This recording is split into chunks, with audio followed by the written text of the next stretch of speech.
तुमादिदेवाः पुरुषा पुराणाः तुमस्य विश्वस्य परम निधानम वेत्तासि वेद्यम च परम च धाम त्वया ततम विश्वमनंत रूप। वायु यमः अग्निवर्णा शशांकः प्रजापतिस्त्वं प्रपितामहस्य नमो नमस्तेस्तु सहस्रकृत्वा पुनश्च भूयोऽपि नमो नमस्ते। वसुदेवसुतं देवं कंसचाणूरमर्दनं देवकी परमानंदम श्रीकृष्णं वंदे जगद्गुरुं कृष्णं वंदे जगद्गुरुं। कृष्णाय वासुदेवाय हरे परमात्मने प्रणत क्लेश नाशाय गोविंदाय नमो नमः, गोविंदाय नमो नमः। हम सब आज पुनः भगवत गीता के इस प्रातःकालीन सत्र में भगवत गीता ज्ञान की व्याख्या और श्रवण के लिए नित्य की भांति उपस्थित हैं और भगवान श्री गोविंद भी हमारे साथ नित्य उपस्थित हैं। और जैसे ही इस सत्र का आवाहन होता है, आरंभ होता है, वैसे ही श्री भगवान हमसे जुड़ जाते हैं, हमारे सानिध्य में आ जाते हैं और उनके जुड़ने का जो आभास है वह हमें नित्य होने लगता है। उनमें अनित्यता की बात नहीं है, वे हमारे साथ नित्य रहते हैं और भगवत गीता ज्ञान के सत्र में उनकी विशेष उपस्थिति रहती है।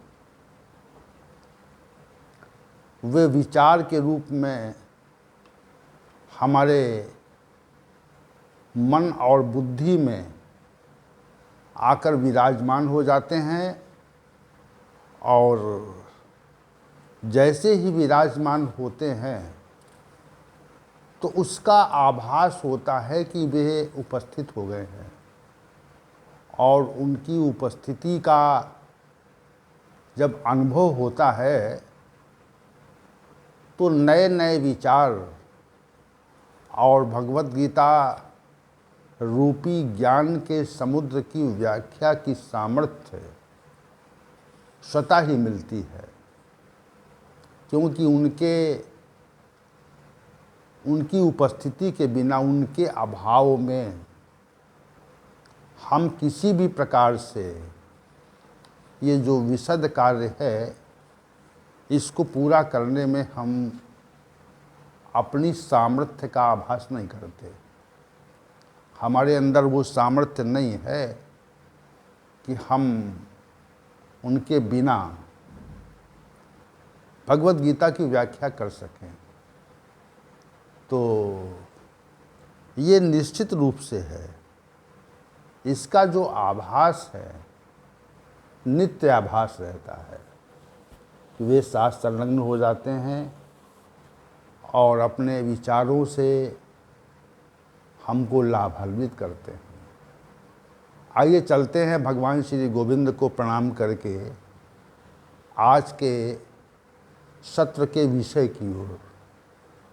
हम सभी अध्याय संख्या 17 श्रद्धात्रय विभाग योग के श्लोक संख्या 16 पर विचार कर रहे हैं और विगत सत्र में भी इसी श्लोक पर विचार हुआ था।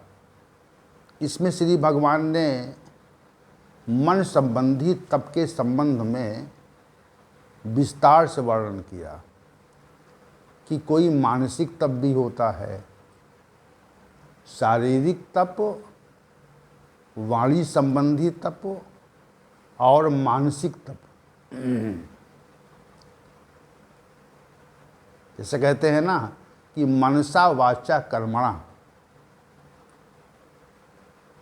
जो हमारा कर्म है वो मनसा वाचा कर्मणा है। तो कर्मणा शारीरिक तप है और वाचा वाचिक तप है और मनसा मानसिक तप है। तो अब अंत में शारीरिक और वाणी संबंधी तप की व्याख्या के उपरांत श्री भगवान इस श्लोक में मन संबंधी तप की मानसिक तप क्या है उसकी व्याख्या कर रहे हैं।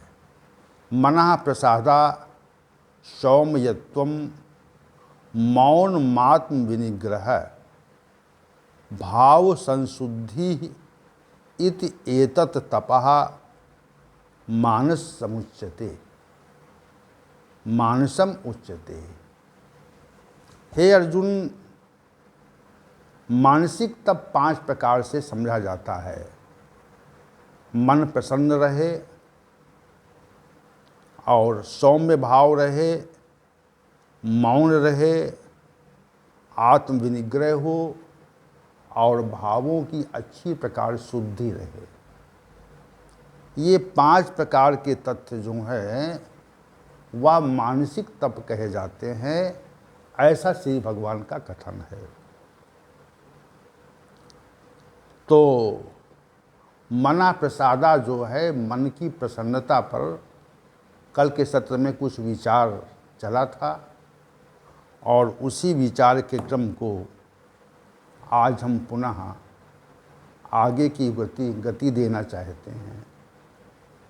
मन में अप्रसन्नता आती है कि नहीं आती? मना प्रसादा की व्याख्या में सबसे पहला प्रश्न ये है कि मन में कभी अप्रसन्नता आती है कि नहीं आती है।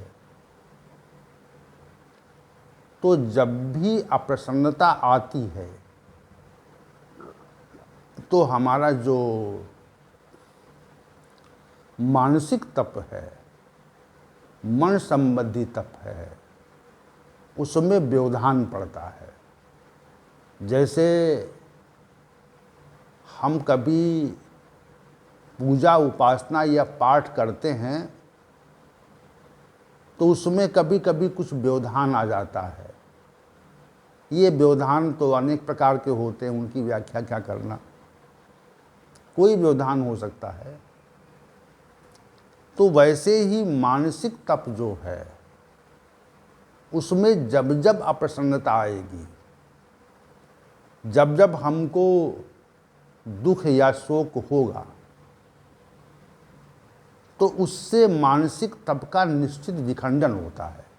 ये बात यहाँ मना प्रसादः, मन में प्रसन्नता रहे। और प्रसन्नता जाती क्यों है, कल इस विषय पर चर्चा हो रही थी कि वस्तु जो हमारे संपर्क में है तो उसमें कभी हानि या अभाव दिखता है या उसका क्षय दिखता है या क्षय हो जाता है, क्षय की आकांक्षा आशंका होती है, तब भी मन अप्रसन्न होता है। और स्थिति जो वस्तुएं हैं, जो स्थितियां हैं, पद ऐश्वर्य प्रतिष्ठा के रूप में जो हमें प्राप्त हो जाती हैं, तो जब कभी हमको स्थिति में अभाव दिखता है, स्थिति का क्षय होने की आशंका हो जाती है, तब भी मन अप्रसन्न हो जाता है। तीसरी बात यह है कि जब हमारे संपर्कित जो मनुष्य हैं, चाहे वो परिवार से संबंध रखते हों, चाहे वो इष्ट मित्र हों, चाहे वो सगे संबंधी हों, 3 ही प्रकार के मनुष्य इस संसार में हमारे लिए प्रिय होते हैं। तो जब कभी भी इनमें कभी प्रतिकूलता आती है या हमारे वो प्रतिकूल हो जाते हैं, जो हमारा प्रिय है उस पर कोई संकट आ जाए तो भी मन प्रसन्न होता है, और हमारा कोई प्रिय हमारे प्रतिकूल हो जाए तब भी मन में अप्रसन्नता आती है। तो मन अप्रसन्नता का ये कारण ये भी है। चौथा जो बड़ा कारण है वो ये है, सांसारिक विषयों का जो उपभोग है, वह उपभोग हम उसके नित्य संयोग की आकांक्षा करते हैं, उसका नित्य संयोग रहे। और जब जब संयोग टूटेगा, विखंडित होगा, तब तब हमारे मन में अप्रसन्नता का भाव रहेगा। ये विशेष बात यहाँ पर है। तो मन अप्रसन्न रहता है, कभी कभी रहता है, और कभी कभी मन में प्रसन्नता आती है। दोनों स्थितियाँ होती हैं। मन अप्रसन्न रहता है या मन प्रसन्न हो जा रहता है। तो मन के अप्रसन्न रहने पर हमारा जो मानसिक तप है वह खंडित होता है, वह विखंडित हो जाता है। मन सदैव प्रसन्न रहे तो समझना चाहिए कि हमारा जो मानसिक तप है वह सुचारू रूप से चल रहा है। क्या हमारा मन सदैव प्रसन्न रहता है? कभी उसमें अप्रसन्नता नहीं आती? यह आत्मनिरीक्षण का विषय है। हम विचार करें, क्या हमारे मन में सदैव प्रसन्नता रहती है और अप्रसन्नता आती नहीं है? तो जब प्रसन्नता ना आए तो समझना कि मन संबंधी हमारा जो तप है वह विशिष्ट स्थिति में है, उसकी पूर्णता है, परिपक्वता है। हमने मन संबंधी तप को एक विशेष स्थिति दे दी है।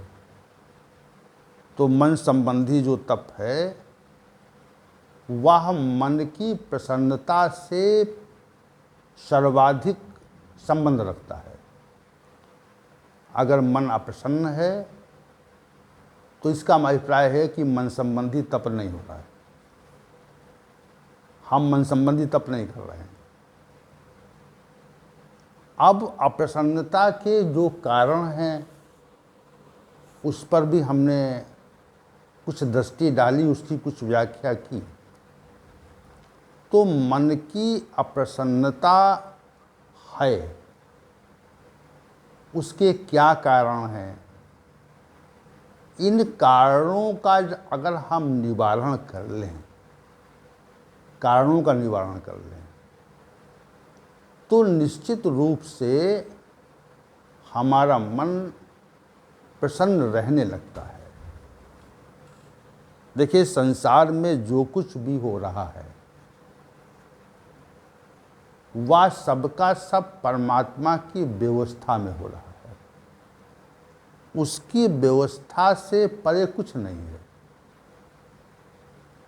और उसकी जो व्यवस्था यहाँ संसार में है, जो व्यवस्था संसार में है वह निश्चित त्रुटि विहीन है। उसमें कोई गलती नहीं, उसमें कोई कमी नहीं है, उसमें कोई त्रुटि नहीं है।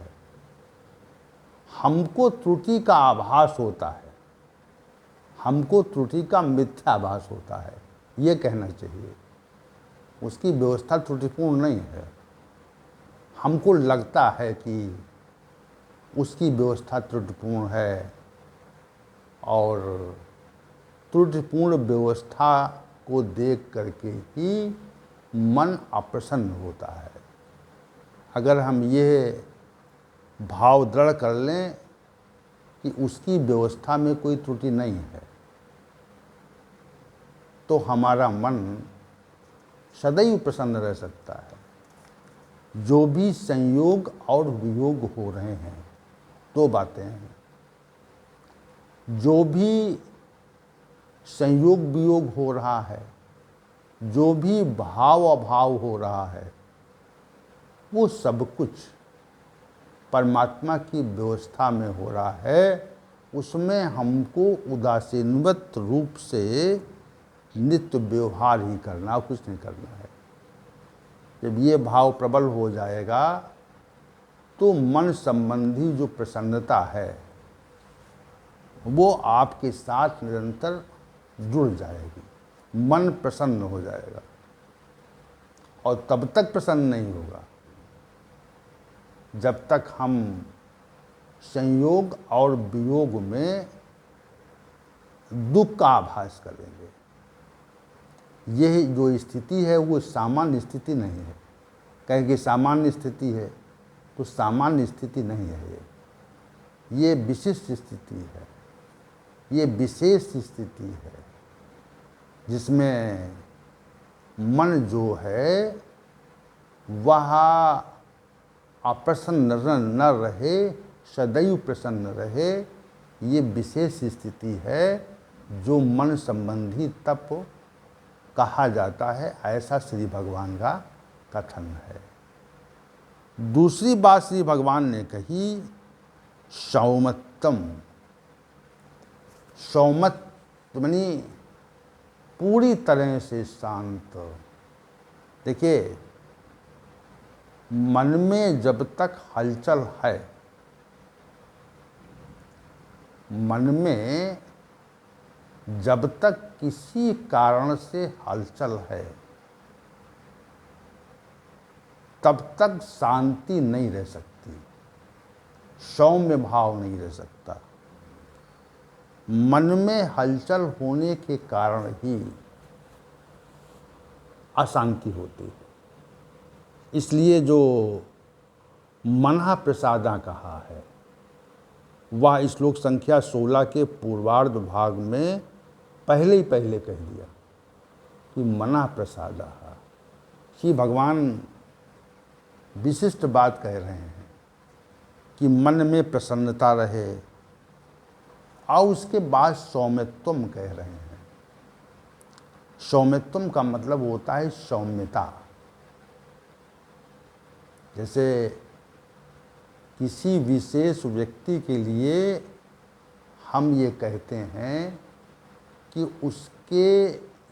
उसको देख करके ये लगता है कि ये सौम्यता इसके अंदर है। किसी भी प्रकार वो व्यक्ति उद्विग्न नहीं हो रहा। विशेष बात, किसी भी प्रकार वो व्यक्ति उद्विग्न हो नहीं रहा। सौम्यता का भाव उसके अंदर है, सौम्य है वो। तो जो सौम्यता या सौम्यत्वम प्रयुक्त किया गया है, जो मन संबंधी तप है, ये विशेष स्थिति है, विशेष तथ्य है मन संबंधी तप के प्रकटीकरण के लिए। हम प्रतिकूल परिस्थितियों में कितना शांत रहते हैं, ये विचार करें आप। हम प्रतिकूल परिस्थितियों में कितना शांत रहते हैं, ये सोचे विचार करें आप। और कितना अशांत हो जाते हैं, ये विचार करें। जैसे आपने देखा होगा कि प्रतिकूल परिस्थितियों में लोग पूरी तरह से अशांत हो जाते हैं, और उस अशांति का जो प्रकटीकरण है वह निश्चित रूप से उसके मन और वाणी से और उसके मुखमंडल की विकृति पर देखा जा सकता है। अशांति का भाव, जब अशांत होते हैं हम तो हमारे मुखमंडल पर एक विशेष प्रकार की विकृति प्रकट हो जाती है, और जब शांति रहती है तब मुखमंडल पर एक शांत भाव प्रकट होता है, जिसको हम सौम्य भाव कहते हैं। वहाँ कोई हलचल नहीं है, वहाँ कोई अशांति नहीं है, अशांत नहीं है, मन अशांत नहीं है, और मन के अशांत न होने पर हम आंतरिक रूप से पूरी तरह से बिना किसी हलचल के शांत हैं।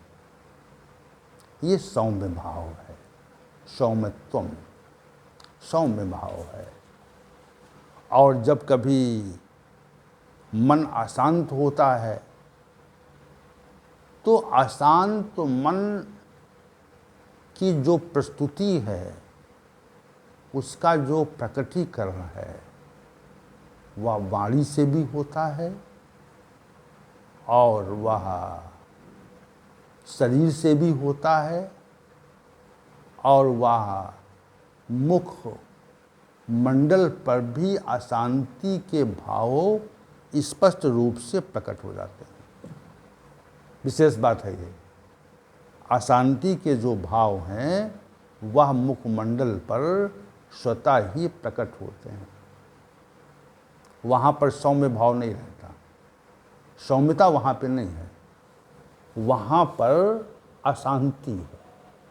अशांति के भाव के कारण ही मनुष्य की जो सौम्यता वाली स्थिति है वह निश्चित रूप से समाप्त होती है, सौम्य भाव नहीं रहता वहाँ पर।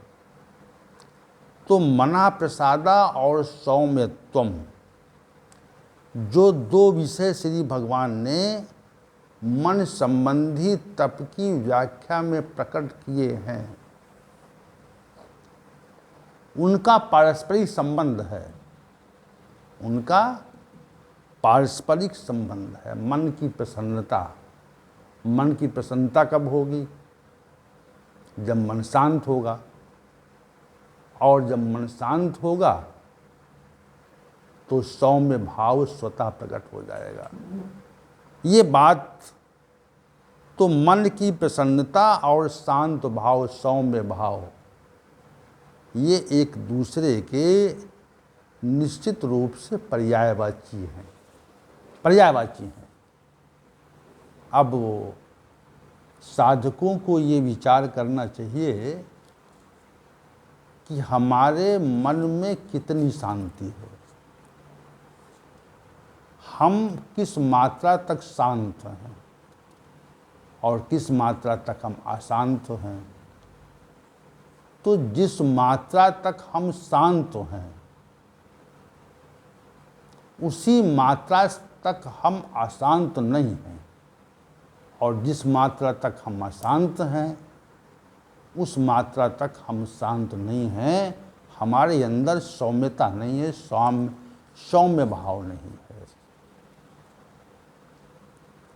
जो साधु सन्यासी विरागी या वैराग्य को धारण कर लेते हैं, वे संसार की क्रियाओं को निरपेक्ष भाव से देखा करते हैं। संसार में जो घटित हो रहा है, जो शांत भाव कैसे आएगा? संसार में जो कुछ भी घटित हो रहा है, जो घटनाएं हो रही हैं, उनको निरपेक्ष भाव से उनका दर्शन करें आप। क्योंकि संसार में घटनाएं तो स्वतः घटित होती हैं। प्रकृति का जो नियम है, प्रकृति का जो कार्य है, जैसे नदी में जो जल का प्रवाह है वह स्वतः होता है। जल का प्रवाह हमको करना नहीं पड़ता। जल अपने नदी का जो जल है अपने उद्गम स्थल से निकलता है और धीरे धीरे शनैः शनैः बहता रहता है और अंत में वह अपने मूल कारण समुद्र में विलीन हो जाता है। तो कभी भी हम नदी की धारा के प्रति कभी कोई विचार करते हैं, या जो घटनाएं हमसे संबंध नहीं रखती, जैसे हम किसी मार्ग पर जा रहे हों और कोई गंभीर दुर्घटना हो जाए, तो यदि उस घटना का संबंध हमसे है तो हम निश्चित रूप से उससे प्रभावित होते हैं और उस घटना को समझ करके उसके लिए उचित उपचार करते हैं, व्यवस्था करते हैं। लेकिन यदि हमसे संबंध नहीं उसका है तो हम निरपेक्ष भाव से वहाँ से निकल जाते हैं। ये बात हमने इसलिए कही है, निरपेक्ष भाव को समझाने के लिए कही है। अब सूर्य समय से निकलता है तो सूर्य के समय से निकलने के बारे में कभी कोई विचार करते हैं? हम नहीं करते। अब रात्रि आती है, सायंकाल हो गई, संध्या हो गई, रात्रि आ गई, तो संध्या काल दिन समाप्त होने के संबंध में, संध्या काल आने के बारे में और रात्रि प्रकट होने के संबंध में क्या कभी कोई विचार हम करते हैं? नहीं करते। क्यों नहीं करते? ये घटनाएं तो स्वतः अपने आप होती हैं और इस घटनाओं को हम निरपेक्ष भाव से देखा करते हैं, उदासीनवत भाव से देखा करते हैं। और जो साधक है, विशिष्ट साधक है, वह इसी विचार को अपने मन के अंतर में ले लेता है कि घटनाएं तो जीवन में होंगी ही, घटनाएं तो प्रत्येक मनुष्य के जीवन में निश्चित रूप से होंगी। अगर उन घटनाओं से हम उद्विग्न हो जाते हैं, परेशान हो जाते हैं, तो हमें निश्चित ये समझना चाहिए कि हम अभी शांत नहीं हैं, सौम्य भाव हमारे अंदर अभी प्रकट नहीं हुआ है। और वैसी स्थिति में मन जो है हमारा अप्रसन्न हो जाता है। अप्रसन्नता का मूल कारण क्या है? अप्रसन्नता का जो मूल कारण है वह हम संसारिक घटनाओं से अपने संबंध को मान लेते हैं। हम ये कह देते हैं कि हमारा संबंध इससे है। संबंध मान लेने से जो अशांति है, सौम्य भाव है, उसका अभाव देखा जाता है। सौम्य भाव नहीं रहता। अशांति सौम्य भाव के प्रतिकूल गुण है। तो सौम्य भाव, सौम्यतम जो पद है, मना प्रसादा जो पद है, जो इस श्लोक के पूर्वार्ध भाग में दो तथ्य कहे गए हैं, मना प्रसादा और सौम्यत्वम। इन दोनों का जो संबंध है, इन दोनों का संबंध एक दूसरे से है। मन प्रसन्न होगा तो सौम्य भाव रहेगा, और जैसे ही मन अप्रसन्न हुआ वैसे ही सौम्य भाव जो है, सौम्यता विलुप्त हो जाएगी। तो मन संबंधी तप में ये दो तथ्य प्रमुख हैं, और तीन तथ्य और प्रमुख हैं, मौनम, आत्म विनिग्रह और भाव संशुद्धि। तो इन तीन तथ्यों पर हम कल के सत्र में चर्चा करने का प्रयास करेंगे। जैसी भगवान श्री गोविंद की इच्छा होगी वैसी चर्चा इन 3 विषयों पर होगी। तो आज के सत्र का समापन और कल के सत्र के लिए सभी का आमंत्रण। ओम सहनावतु सहनौ भुनक्तु सह वीर्यं करवावहै तेजस्विनावधीतमस्तु मां विद्विषावहै। ओम शांति शांति शांति। हरे भगवान।